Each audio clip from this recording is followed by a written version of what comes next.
Jack, I've got some important news. The head of the CIA has finally given us the green light for the virtuous mission. Virtual mission? No, the virtuous mission. The future of our Fox unit depends on it. If it succeeds, we'll be officially organized into a unit. Virtuous mission? Sounds like some kind of initiation ritual. Don't get cocky. This isn't a training op. Right. So what exactly is this wonderful mission? Well, about 2 years ago, a certain Soviet scientist requested asylum in the West through one of our moles. His name is Nikolai Stepanovich Sokolov. He's head of the OKB 754 Design Bureau, one of the Soviets' top-secret weapon research facilities, and the East's foremost expert on weapons development. Sokolov? Isn't he that famous rocket scientist? The very same. On April the 12th, 1961, the Soviets achieved the first manned spaceflight in history. The Earth was blue, but there was no God. Well spoken. The rocket that carried Yuri Gagarin into orbit was the A-1, known as the Vostok rocket. Sokolov is said to be the man most responsible for the multi-engine cluster used in that rocket. After Gagarin's flight, Sokolov left rocket development to become the head of the newly established Design Bureau. From a lowly technician to head of a design bureau, that's quite a success story, so why do you want to defect? It seems he'd become afraid of his own creations. Afraid? Call it a crisis of conscience. And for that, he left his country and his family behind and went over the fence? Not exactly. One of his conditions was that his family was also to be taken safely to the West. We used a mole to get the family out first and succeeded in sneaking Sokolov over the Berlin Wall shortly afterwards. I was the one who conducted the operation. The security on the eastern side was still full of holes back then. Then what? We got Sokolov over in one piece, but the whole ordeal had left him exhausted, and we checked him into a hospital in West Berlin. It took him 2 weeks and more than 600 miles to get from the research facility in the Soviet Union to Berlin. He was in no condition to say anything coherent. And it was only a week later that we had something much bigger on our hands. The Cuban Missile Crisis. October the 16th, 1962, President Kennedy received word that the Soviets were in the process of deploying intermediate-range ballistic missiles in Cuba. The President demanded that the Soviets dismantle and remove the missiles. At the same time, he announced a naval blockade to prevent further missile shipments from reaching Cuba. But the Soviets didn't back down, instead placing their armed forces on secondary alert. Soviet transport ships carrying missiles continued on course towards Cuba. US and Soviet forces went on alert for an all-out nuclear war. Frantic negotiations were conducted through the UN's Emergency Security Council and unofficial channels to end the hair-trigger standoff. Finally, on October the 28th, the Soviet Union agreed to remove its missiles from Cuba. And so the world avoided a nuclear holocaust. But in order to get the Soviets to pull their missiles out, we had to make a deal. You mean the one where the US agreed to remove its IRBMs from Turkey? No. The Jupiter IRBMs deployed in Turkey were obsolete, and we were going to get rid of them anyway. They had no strategic value whatsoever to either the US or the Russians. The Turkey deal was a ruse, a cover story that was fed to the other intelligence agencies around the world. So what did the Russians really want? Sokolov. They wanted us to return Sokolov. You mean the Soviets pulled out of Cuba just to get their hands on Sokolov? That's right. What the hell was he working on?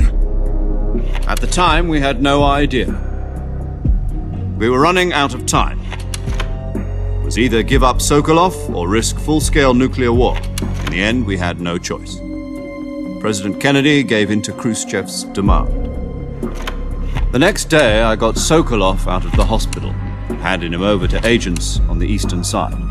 Sokolov kept on screaming, "Save me," until he disappeared from my sight. Then a month ago, we received some new information from one of our moles. About Sokolov? Yes. He was taken back to the research facility and forced to continue working on the weapon in question under KGB supervision. What's more, it's on the verge of completion. So what kind of weapon is it? Something to do with space rockets? No, missiles. Same technology. I guess you're right. We don't know the details, but it appears to be a new kind of nuclear device. For half a year now, the Soviets have been conducting frequent nuclear tests at Semipalatinsk. Something to do with the weapon, I assume. We're talking about a secret weapon so big that Khrushchev was ready to pull out of Cuba to get it back. Is Sokolov still in the facility? No, according to our intelligence, he's in Selino-Yarsk, a place in the mountains about 3 miles to the west that's known as the Virgin Cliffs. The Virgin Cliffs. Nice name for a virtuous mission. They moved him there just recently. Why?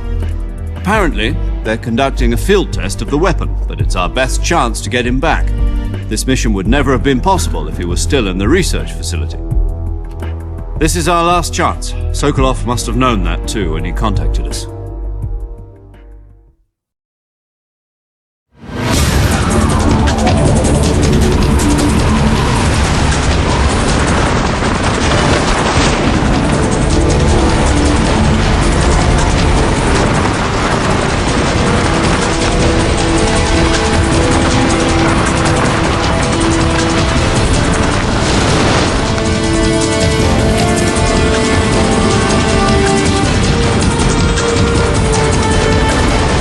Listen up, Jack. Your mission is to infiltrate Selino-Yarsk in the Soviet mountains, ensure the safety of Sokolov, and bring him back to the West.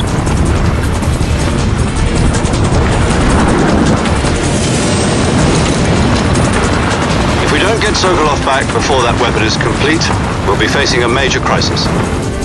The clock is ticking.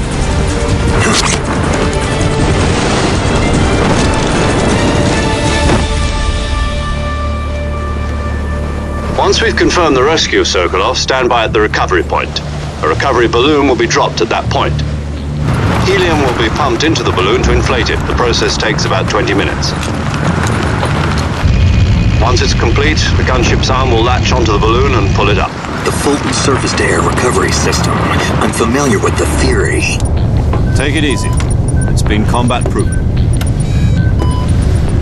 Do you think Sokolov is up to it? The shock will be less than during a parachute jump, and the arm can handle up to 500 pounds. So you're planning on going over the border in a single combat talent? She's equipped with 2 6-barrel 20mm Vulcan cannons, as well as 2 40mm machine guns. Sounds like she could hold her own against a battalion of tanks. Even with the fuel in the reserve tank, we're facing a 4-hour time limit. If all goes well, it shouldn't take more than a few hours. Home in time for dinner. But if anything goes wrong, you'll be eating dinner, breakfast, and all the rest of your meals in the jungle.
Do you copy?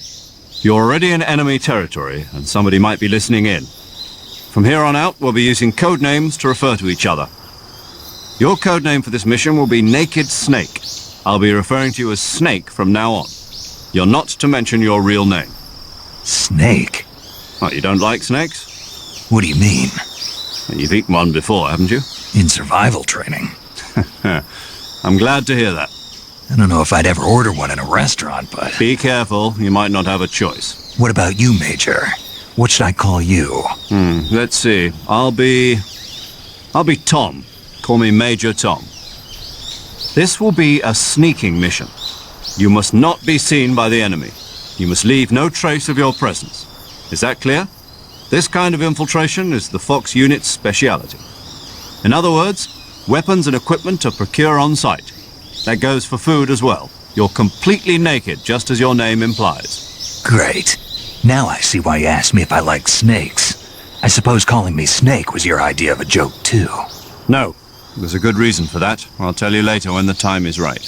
Gotcha. Getting back to the subject, how exactly am I supposed to feed myself? You've been issued a knife and a tranquilizer gun. Use them to hunt for food. You'll also find some medical supplies in your backpack. Yeah, about the backpack. I lost it in a tree on the way down. I see. Well, you'd better go back and get it then. You know where it is? No problem. I can see it from here. It's stuck on a branch. To climb a tree, stand in front of a tree that's covered in ivy and press the action button. I'll be monitoring your progress over the radio. We can't risk violating Soviet airspace, but I'll be in the gunship.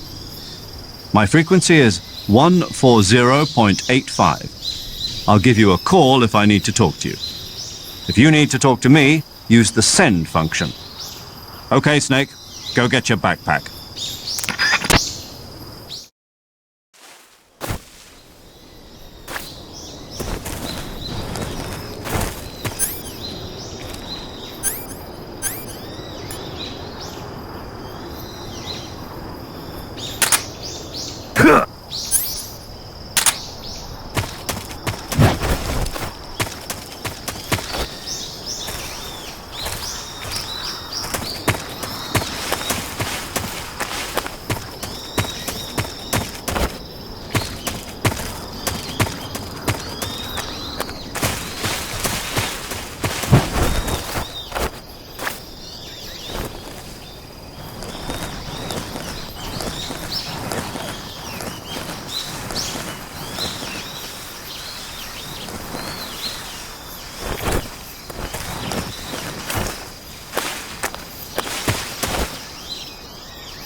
I see you've retrieved your backpack, Snake. To equip a weapon, it's necessary to take it out of your backpack. In the survival viewer, choose Weapon from the backpack. Your available weapons will be displayed in a window in the upper left. From that list, choose the weapon you want to equip and press the Enter button. For other equipped items, just do the same thing from Item. Got it. Use the survival viewer backpack. Yep, that's right. Survival is fundamental to this mission. After you've been out in the field for a while, your stamina will start to drop. If your stamina gets too low, it'll affect your performance. You won't be able to shoot accurately, for example, and your wounds won't heal as smoothly. Keep an eye on your stamina so you don't run out. To recover lost stamina, you can hunt for local flora and fauna. You can use either your tranquilizer gun or your knife to hunt. My only weapon is a Mark 22 Hush Puppy tranquilizer gun? That's right. It's been fitted with its own suppressor. However, the suppressor will deteriorate every time you fire. Once its durability reaches 0, the noise suppression effect will be gone. So don't get too trigger-happy with it. The suppressor's durability is shown in the icon. Any weapons and equipment beyond what you're carrying now, you'll have to find as you go. I have to find my own weapons and equipment? Whose crazy idea was this, anyway? Solo covert actions are standard Fox operating procedure. You can't leave any traces of your presence. No weapons, equipment, footprints, sweat, or bodily waste. The same goes for bullets and cartridges, too. Your presence in enemy territory is already a violation of international conventions of warfare. There aren't supposed to be any American soldiers in Russia. It could spark an international incident. You can't let anyone see you. You can't let the enemy know you're there. This is a stealth mission. You're a ghost, Snake, in every sense of the word. And there'll be no rescue if you're captured. The military and US government will deny any involvement in the affair. Then I'll just have to take care of myself, huh? I'm afraid so. You've been given a fake death pill for that purpose. SIS guidelines stipulate that soldiers on covert ops like this one be issued a potassium cyanide capsule. Tape it to your body so you can take it when you need to. How generous of you. Use it if you're taken prisoner by the enemy. It'll send you into a state of false death for a short time. Fooling them into thinking that I'm really dead. So how do I come back to life? Just take the revival pill. You mean that thing they put in my tooth before the mission?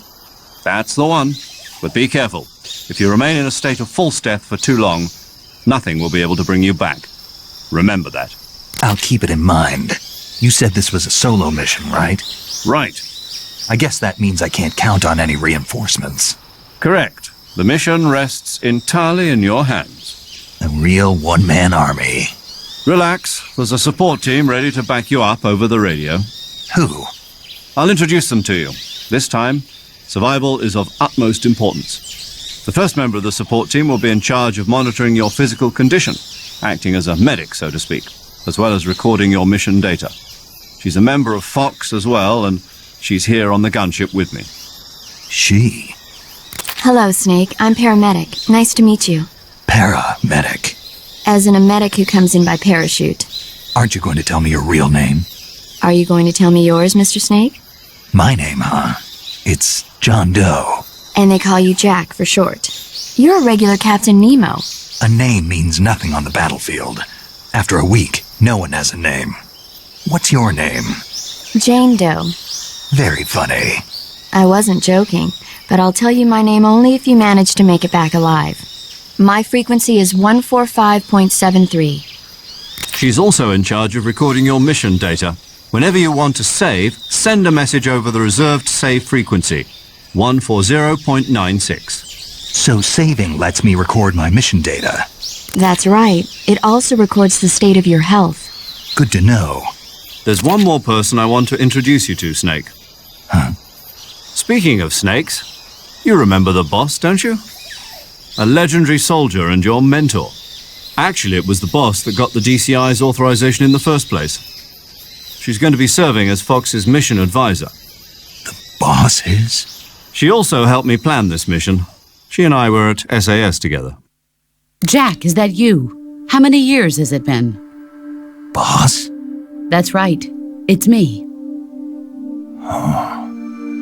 Talk to me. Let me hear your voice. It's been 5 years, 72 days, and 18 hours. You've lost weight. You can tell just by the sound of my voice.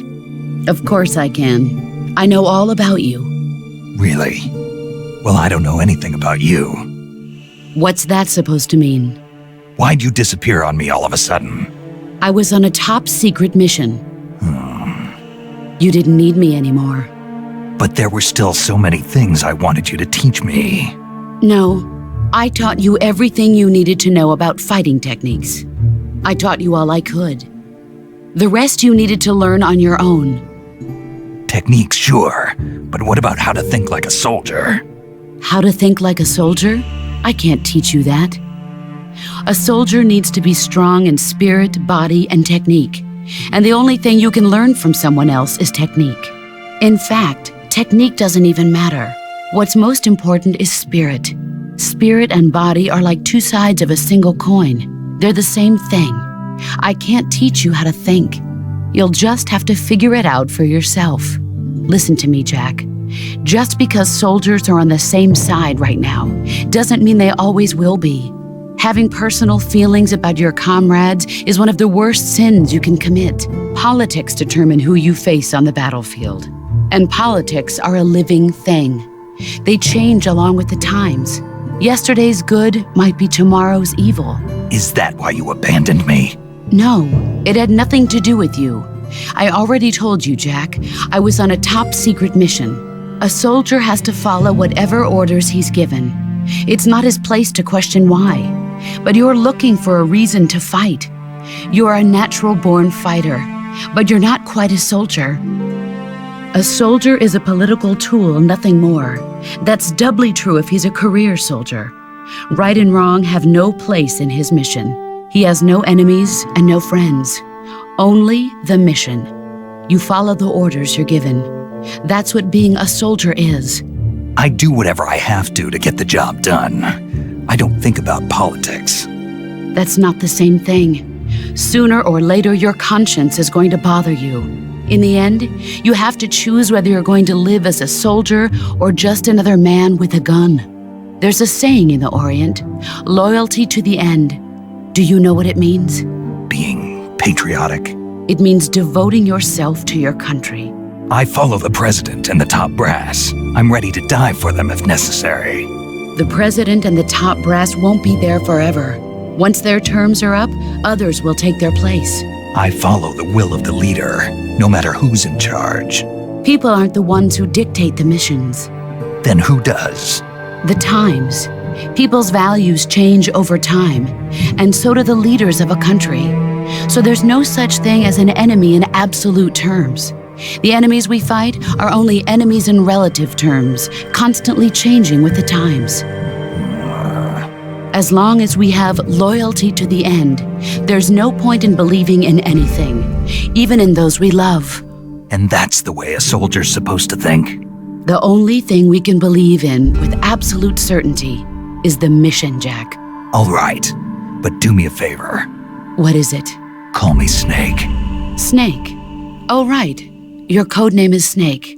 It suits you well. That's right. The legendary unit that the boss put together during World War II was a snake. The Cobra unit, a group of heroes that brought the war to an end and saved the world. As long as you've got a legendary hero backing you up, you'll be fine. Isn't that right, Snake? Yeah, I can't think of anyone else I'd rather have with me. Oh, and one more thing, boss. Yes? It's good to hear your voice again. Same here. After all, who knows if either of us will make it out alive? Snake, you are always best at urban warfare and infiltrating buildings. But this is the jungle. Survival is going to be key. Those CQC techniques I taught you are sure to come in handy. CQC? Close quarters combat, huh? I've been in the Green Berets for the past few years. I'm probably pretty rusty. Not to worry. I'll be here to help you remember. After all, this is your first actual survival mission. I'll be supporting you over the radio. Where are you, boss? Next to the major? The boss is communicating with us by radio from aboard a Permit-class submarine in the Arctic Ocean. My frequency is 141.80. Call me if you need my advice on battle techniques. Gotcha. Your mission is to retrieve Dr. Sokolov. Dr. Sokolov is being held in an abandoned factory located to the north of your current position. Avoid heavy combat and don't let anyone see you. Don't forget that this is a stealth mission. Snake, try to remember some of the basics of CQC.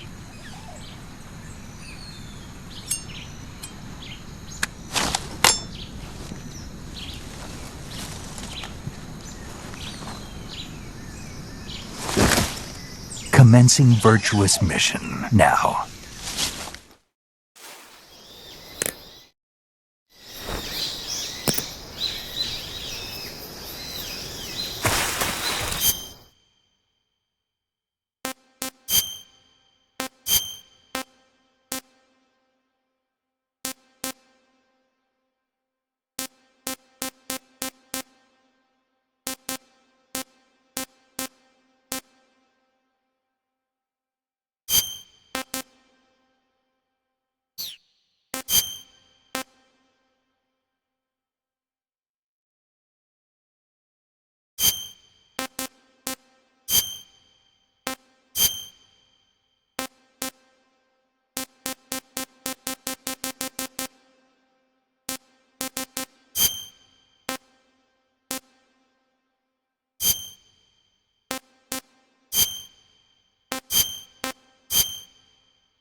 Major, I've spotted 2 enemy soldiers.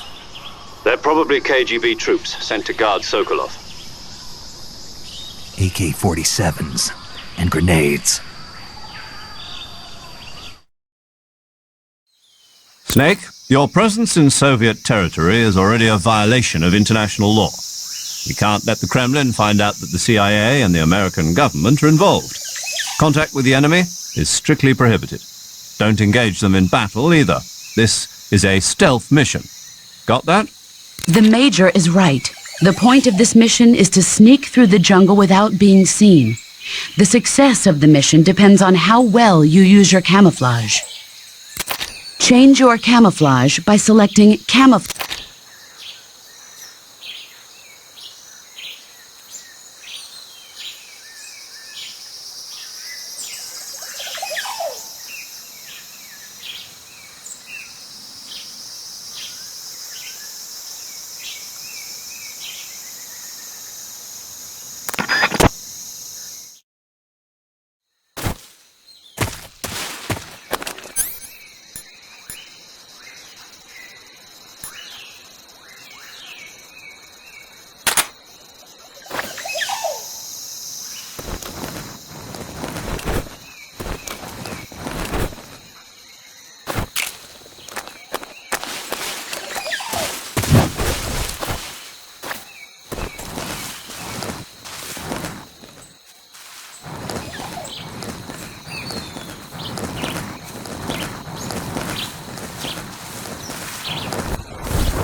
The enemy is close by!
I see you've captured a giant anaconda.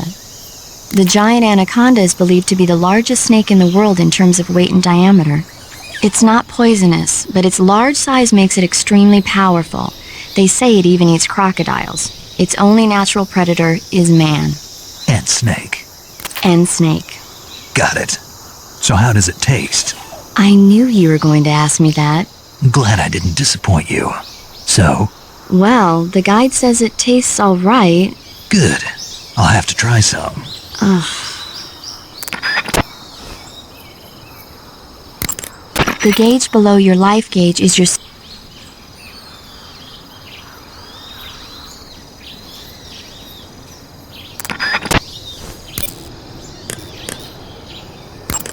saving the game, Snake?